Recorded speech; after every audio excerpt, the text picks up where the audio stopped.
A good tube of caulk is not cheap, so how do you keep it fresh once you cut the tip off? Well, they do make twist-on caps, but most of them don't work very well. But you can make one yourself using a length of plastic tubing.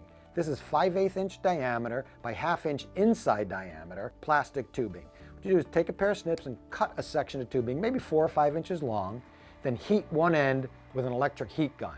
Heat it until it's nice and soft, almost melted, then set it into a vise and clamp it pretty tightly to melt that end together. And then you wait maybe 20 or 30 seconds, take it out of the vise, and this is what you end up with. But before using it, test it by blowing into the open end. You want to make sure it's an airtight seal. This one's absolutely good to go, nice and airtight.